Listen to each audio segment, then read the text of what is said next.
कल मैंने पढ़ाया था आपको इन्वर्स ट्रिग्नोमेट्रिक फंक्शन के बारे में। तो देखिए, इन्वर्स ट्रिग्नोमेट्रिक फंक्शन से ही बने हैं। ठीक है। कैसे? सबसे पहले तो आप जान लीजिए कि ट्रिग्नोमेट्रिक फंक्शन के डोमेन और रेंज क्या होते हैं। डोमेन और रेंज ट्रिग्नोमेट्रिक फंक्शन का देखिए, जो है sine theta, cos theta, tan theta, cot theta, ये उनके डोमेन रहे और ये उनकी रेंज। ये आपने 11th में पढ़ रखा होगा। ठीक है। तो साइन थीटा, कॉस थीटा सबके देखिए ये डोमेन दे रखे हैं और ये रेंज दे रखी है। ये ट्रिग्नोमेट्रिक फंक्शन के डोमेन और रेंज हैं। ठीक है। अब देखिए, ट्रिग्नोमेट्रिक फंक्शन जैसे मान लीजिए y बराबर हमने मान लिया साइन एक्स। हमने y बराबर साइन एक्स मान लिया। तो अब साइन उधर जाए, ये तो ट्रिग्नोमेट्रिक फंक्शन है। अब इसमें आप देखिए, साइन इधर जाएगा तो क्या बन जाएगा? Sine inverse y। ये इनवर्स ट्रिग्नोमेट्रिक फंक्शन है।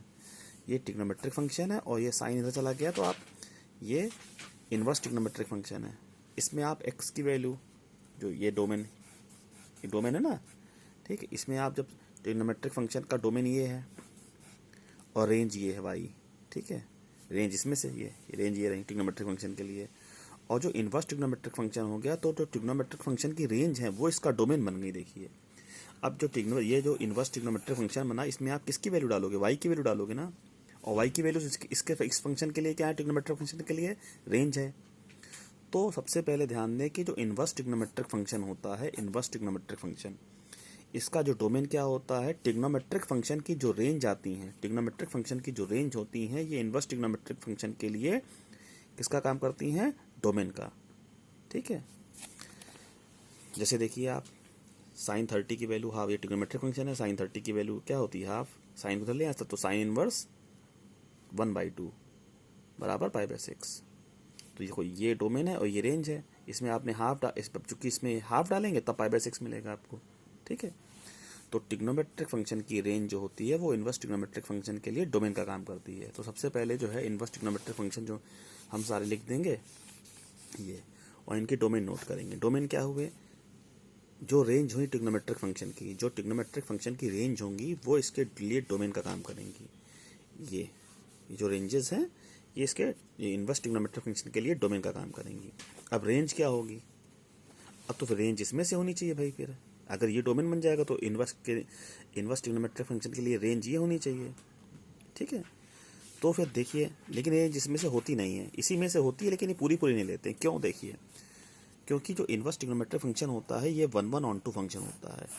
ये हमेशा 1/1 जो जितने भी इनवर्स फंक्शन होते हैं, जितने भी इनवर्स फंक्शन सब 1/1 होते हैं।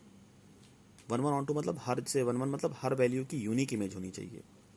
ठीक है। हर वैल्यू की यूनिक इमेज हो, हर वैल्यू की यूनिक इमेज। मतलब ये नहीं है कि आपने दो वैल्यूज की सेम इमेज हो गई। ठीक है। तो जितने भी इनवर्स फंक्शन होंगे सब 1/1 होंगे। तो चलिए देखिए, तो डोमेन तो ये बन गया। रेंज कहाँ से? रेंज इसमें से लेंगे तो कैसे लेंगे? देखिए, सबसे पहले हम इसे ग्राफ समझाते हैं कि ये साइन एक्स का ग्राफ है। ये देखिए, ये 1 से -1 और 0 π/2 ना, पाई 3 π/2 2 पाई 5 π/2, ये हमने बना लिया। ये साइन 0 0, साइन 91, साइन 180 0, साइन 270 -1 2 पाई पे ना 0, इधर बढ़े साइन -π/2 -1, साइन -π0। ठीक है। ये ग्राफ बना हुआ है। तो आप देखेंगे -1 से 1, देखिए डोमेन तो -1 से 1 हो गया, -1 से 1। तो अगर ये डोमेन बन गया तो रेंज इसमें से बननी चाहिए, रेंज इसमें से होनी चाहिए ना। पूरी रेंज से सारे रियल नंबर होने चाहिए, लेकिन रेंज ये पूरी नहीं लेते हैं, इसमें से छोटे छोटे ब्लॉक्स कट कर लिए। देखिए, 1 से -1 -π/2 से π/2 में भी मिलता है। अगर वैल्यूज इनवर्स, जो इनवर्स वाला फंक्शन है साइन इनवर्स एक्स, इसमें आप वैल्यूज -1 से 1 डालें तो -1 से 1 ये डोमेन बन जाएगा ना, और रेंज इसमें से होंगी। ठीक है। तो -1 से 1 की जो वैल्यूज हैं, ठीक है, ये π/2 से π/2 के बीच में मिलेंगी। ठीक। अच्छा, π/2 से 3 π/2 में भी -1 से 1 की वैल्यूज मिल जाती हैं। π/2 से 5 π/2 में भी मिल जाती हैं। -π/2 से ये 3 π/2 के बीच में -1 से 1 वैल्यूज मिल जाएंगी आपकी। तो साइन एक्स के ग्राफ में देखेंगे तो -1 से अगर ये डोमेन बना देंगे ना, ये डोमेन तो रेंज इसमें से होनी चाहिए, लेकिन हम देखेंगे कि जो -1 से वैल्यूज -π/2 से π/2 तक भी होती हैं, π/2 से 3 π/2 तक भी होती हैं, और ये सब बना देंगे तो देखिए एक ही वैल्यू कई बार मिलने लगेगी। अब जैसे हाफ वैल्यू है, हाफ वैल्यू जो है यहाँ पे मिलेगी, 30 पे मिलेगी, 150 पे भी मिलेगी। ठीक है। कई जगह यहाँ भी मिल जाएगी। लेकिन चूंकि फंक्शन 1 1 ऑन 2 होना चाहिए तो इसमें छोटे छोटे ब्लॉक्स बना दिए। यहाँ भी -1 से 1 मिल रहा है, यहाँ भी -1 से 1, इन वैल्यूज़ के लिए यहाँ से भी -1 से 1, यहाँ भी -1 से 1। तो ये जो इनिशियल है स्टार्टिंग वाला, ये इसे प्रिंसिपल ब्रांच मान लिया गया है। इसे क्या मान लिया गया है? Principal branch. और ये रेंज की देखो, डोमेन ये बन गया तो रेंज ये होनी चाहिए, तो छोटे छोटे ब्लॉक्स बना दिए। -1 से 1 यहाँ से भी यहाँ तक में मिल रहा था, यहाँ से भी यहाँ तक में मिल रहा था। भाई π/2 पे 1 होती है, sin π/2, t/2 -1, ठीक है। तो ये यहाँ से यहाँ तक भी देखिए -1 से 1 वैल्यूज़ मिलेगी, ठीक है। तो ये छोटे छोटे ब्लॉक्स कर दिए तो ये डोमेन बन गया, तो ये रेंज हो गई। और इसको रेंज की और भी तो ये भी रेंज की, ये भी ब्रांच है, ये भी ब्रांच है, ये भी ब्रांच है, लेकिन ये कहलाएगी प्रिंसिपल ब्रांच। प्रिंसिपल ब्रांच -π/2 से π/2, तो -π/2 से π/2 ये प्रिंसिपल ब्रांच भी। और अच्छा, अब तुम कहोगे कि रेंज की ये भी तो हैं, ये भी तो ले सकते थे, यहाँ भी तो -1 से 1 मिलेगा, यहाँ भी तो मिलेगा, ठीक है। लेकिन ये ये अदर ब्रांचेस हैं, ये भी अदर ब्रांच है, ये भी अदर ब्रांच है, ये भी अदर ब्रांच है, ठीक। जो -π/2 से π/2 है, चूँकि डोमेन ये बनाया तो रेंज फिर हमने ये बना दी, ये प्रिंसिपल ब्रांच बना दी। और भी ब्रांचेस हैं, ठीक है। तो प्रिंसिपल ब्रांच ये होती है। अगर प्रिंसिपल वैल्यूज भूली जाए तो आप कहा जाए प्रिंसिपल वैल्यू निकालिए, तो रेंज की प्रिंसिपल ब्रांच में ही आंसर देखेंगे। तो डोमेन ये हो गया इनवर्स फंक्शन का डोमेन ये हो गया, और रेंज की प्रिंसिपल ब्रांच ये हो गई। तो ध्यान रखें, साइन इनवर्स के जितने भी आंसर हों, सब आप -π/2 से π/2 के बीच में ही निकालें, सब -π/2। साइन इनवर्स का कोई भी आंसर -π/2 से π/2 के बीच में ही होना चाहिए, इसके ऊपर नहीं होना चाहिए, इसके इधर नहीं होना चाहिए, ठीक है। अदरवाइज आंसर गलत होगा। इनवर्स का कोई भी सवाल है तो आंसर इसी के बीच में होना चाहिए। वैसे ही कॉस इनवर्स के लिए 0 से पाई रेंज ये होती है। कैसे? देखिए, ग्राफ इसका भी बनाया हमने, ये cos x का ग्राफ है, cos x का ग्राफ।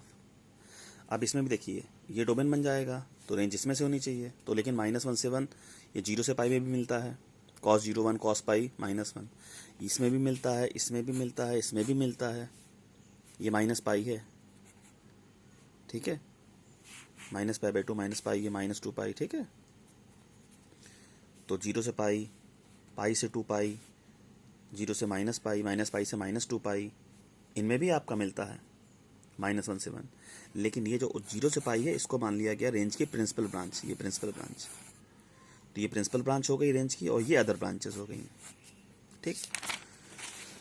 तो चूंकि डोमेन ये बन गया ट्रिग्नोमेट्रिक फंक्शन के लिए, रेंज इसमें से होगी। लेकिन चूंकि फंक्शन 1 1/2 होता है तो इसमें से मैंने कुछ छोटे छोटे इंटरवल्स काट लिए, और ये हमारी प्रिंसिपल ब्रांचेस बन गई।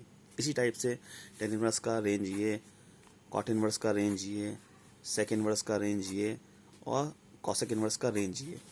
तो आप रेंज को भैया रट लें, क्योंकि इनके जो भी आंसर हो सब इनके ऊपर, मतलब इसी रेंज में होने चाहिए। इसके रेंज के अलावा आपने निकाले तो आपका सवाल गलत हो जाएगा, ठीक है, ध्यान रखिएगा। तो ये रट लें एकदम, ठीक है। और अब देखिए सवाल कैसे करते हैं। अच्छा हाँ, एक चीज़ और जान लें आप, कभी भी इनवर्स फंक्शन के साथ माइनस हो तो माइनस बाहर चला जाएगा, कॉसेक इनवर्स के साथ माइनस हो माइनस बाहर चला जाएगा, टेन इनवर्स के साथ माइनस हो माइनस बाहर चला जाएगा, ये ध्यान रखें। लेकिन अगर कॉट इनवर्स के साथ अगर माइनस हो, या कॉस इनवर्स के साथ माइनस हो, या सेक इनवर्स के साथ माइनस हो, तो क्या हो जाएगा? Pi minus cot inverse x, pi minus cos inverse x, और pi minus sec inverse x. इनके भी डेरिवेशन है, लेकिन वे भी समझाएंगे नहीं, पहले आप सवाल लगाइए इससे, ठीक है। तो साइन इनवर्स, कॉसेक इनवर्स और टेन इनवर्स के साथ माइनस हो तो माइनस बाहर चला आएगा। लेकिन और बाकी कॉट इनवर्स, कॉस इनवर्स और सेक इनवर्स के साथ माइनस हो तो pi minus cot inverse, pi minus cos inverse, pi minus sec inverse हो जाएगा, ठीक है, ध्यान रखिएगा। अब चलिए वैल्यूज़ देखिए कैसे निकालते हैं। इसकी वैल्यू निकालनी है तो साइन इनवर्स 1/√2 की, तो डायरेक्टली ऐसे कर सकते हो, 1/√2 को लिखा sin π/4। और ध्यान रखो, साइन इनवर्स से साइन तभी हटेगा जब ये वैल्यू रेंज में होती है, जब ये वैल्यू रेंज में हो।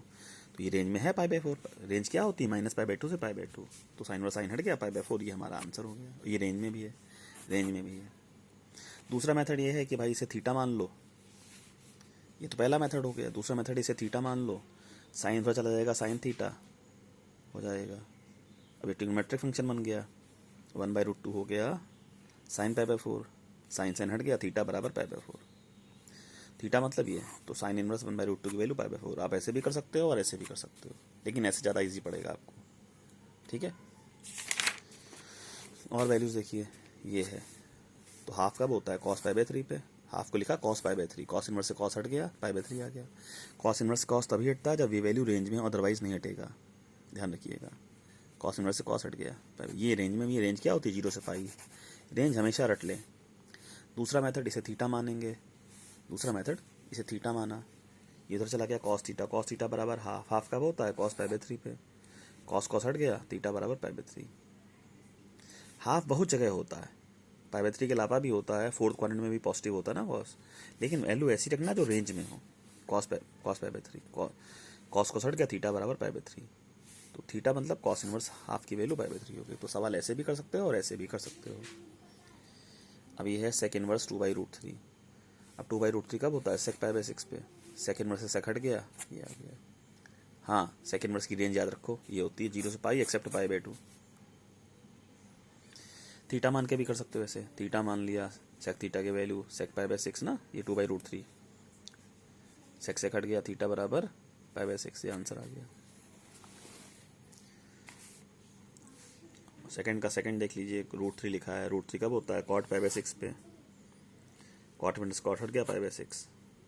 वैसे √3 थर्ड क्वाड्रेंट की वैल्यू पे किसी भी होगा भाई, थर्ड में भी तो कॉट पॉजिटिव रहता है ना, ये √3 वैल्यू कॉट पे भी कुछ तब भी हो सकती है, 7 पाई बाई 6 पे मान लो, पाई प्लस पाई बाई 6 पे, लेकिन जो भी आंसर लिखना है वो रेंज के अंदर होना चाहिए, ठीक है। और कॉट इनवर्स की रेंज क्या होती है, 0 से पाई, देखिए आपको लिखवाई थी ना मैंने यहाँ पे ओपन में, ठीक है।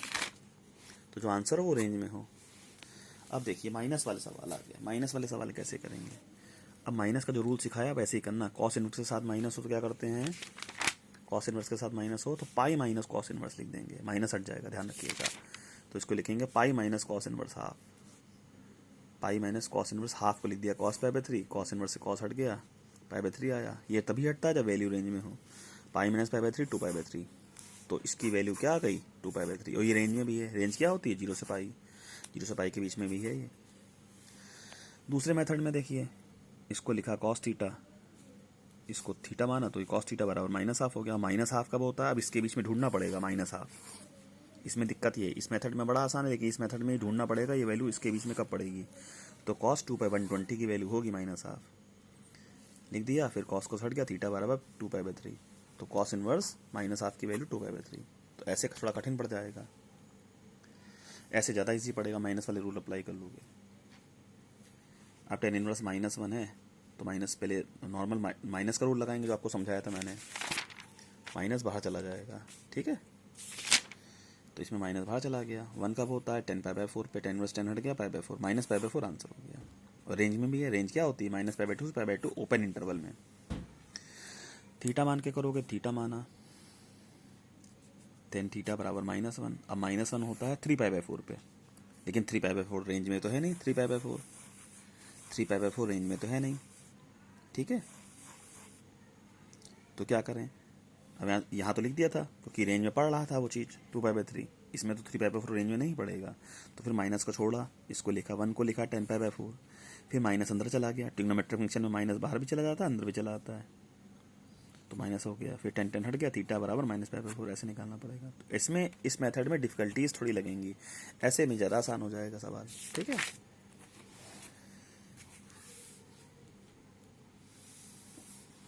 हाँ ये तो मैंने बताया था, कई बच्चों ने कहा नहीं 3 पाई बाई 4 लिख दीजिए जैसे, तो 10 3 पाई 4 लिख दिया, लेकिन 10 10 हट जाएगा, 3 पाई बाई 4 आंसर होगा, लेकिन वो तो रेंज में है नहीं, तो 3 पाई बाई 4 को ब्रेक करना पड़ा, pi minus pi by 4, 10 180 minus theta minus 10 theta, फिर माइनस अंदर ले गए, तब जाके आंसर आया। सवाल वही है देखिए, लेकिन अगर 3 पाई बाई 4 लिख देंगे फिर भी उसे तोड़ना पड़ेगा, क्योंकि ये आंसर हम नहीं दे सकते 3 पाई बाई 4, ठीक है। फिर ये कॉसेक इनवर्स वाला था, माइनस बाहर चला गया, √2 होता है कॉस पाई बाई 4 पे, कॉसेक इनवर्स से कॉसेक हट गया, माइनस पाई बाई 4 आंसर हो गया, रेंज में भी है। थीटा मान के करेंगे तो की रेंज क्या होती है माइनस पाई बाई 2 से पाई बाई 2 एक्सेप्ट 0, तो फिर -√2 तो होता है थर्ड क्वाड्रेंट में, तो थर्ड क्वाड्रेंट वाली वैल्यू तो लाई नहीं करेगी इसमें, फिर माइनस को छोड़ा, इसे लिखा कॉसेक पाई बाई 4, माइनस अंदर चला गया, कॉसेक हट गया, थीटा की वैल्यू माइनस पाई बाई 4, तो ऐसे भी आंसर आ गया, ऐसे भी आंसर आ गया। तो इसमें थोड़ा सा ध्यान रखना पड़ेगा रेंज का काफ़ी, इसमें तुरंत ही हो जाएगा सवाल आपका, ठीक है। फिर ये फोर्थ का थर्ड कर दिया मैंने। हाँ अब देखिए जैसे फिफ्थ क्वेश्चन है, 4 पाई बाई 3 लिखा है, cos inverse cos 4 pi by 3, अब कॉस इनवर्स से कॉस हट जाए, लेकिन ये वैल्यू रेंज में नहीं भाई, हमारी रेंज में नहीं है, तो इसे कर लिया, 4 पाई/3 को ब्रेक कर दिया। 2 पाई माइनस 2 पाई/3 लिख सकते हैं, cos 360 minus theta cos theta, cos inverse से कॉस हट गया, ये आंसर आ गया। और ये रेंज में भी है, देखिए इसको ब्रेक करना पड़ेगा। अगर मान लो सिचुएशन आ जाती है कि हट जाए और ये आंसर हो तो फिर, लेकिन ये आंसर रेंज में होना चाहिए, तो रेंज के लिए इसे ब्रेक करके करो। इसे ऐसे भी कर सकते थे, 4 पाई/3 को ब्रेक करो, पाई प्लस पाई/3, cos 180 plus theta minus cos theta, फिर कॉस इनवर्स के साथ माइनस हो तो क्या लिखते हैं, pi minus cos inverse x, ये एक्स है मान लो, तो कॉस इनवर्स माइनस एक्स हो तो pi minus cos inverse x, फिर कॉस इनवर्स से कॉस हटा, पाई/3, पाई माइनस पाई/3, 2 पाई/3। तो आंसर ऐसे भी कर सकते हो, ऐसे भी कर सकते हो, तो चाहे ऐसे तोड़ लो चाहे ऐसे तोड़ लो। अब ये लिखा है साइन इनवर्स साइन 2 पाई/3, तो साइन 2 पाई/3, साइन इनवर्स साइन हट जाएगा, 2 पाई/3 आंसर होगा, लेकिन ये तो रेंज में है नहीं, रेंज होती माइनस पाई/2 से पाई/2। तो क्या करेंगे, इसको ब्रेक करेंगे, पाई माइनस पाई/3, sine 180 minus theta sine theta, तो साइन इनवर्स साइन हट गया, पाई/3 आंसर हो गया आपका ये। ऐसे ही देखिए टेन इनवर्स टेन 3 पाई/4, अब ये 10 इनवर्स 10 हट जाएगा, ये आंसर होगा, लेकिन ये तो रेंज में है नहीं, ये रेंज ये होती है ना, तो इसे ब्रेक किया, पाई माइनस पाई/4, tan 180 minus theta minus tan theta. अब इस माइनस का क्या करें, माइनस बाहर चले गए, 10 हट गया, माइनस पाई/4 ये आंसर। तो आप लोग 1 to 5 क्वेश्चन करें और रेंज को रट लो, सबसे पहले रेंज को रट लो और 1 to 5 तक करो। आज मैं 6 से कराऊंगा, ठीक है, ओके बेटा।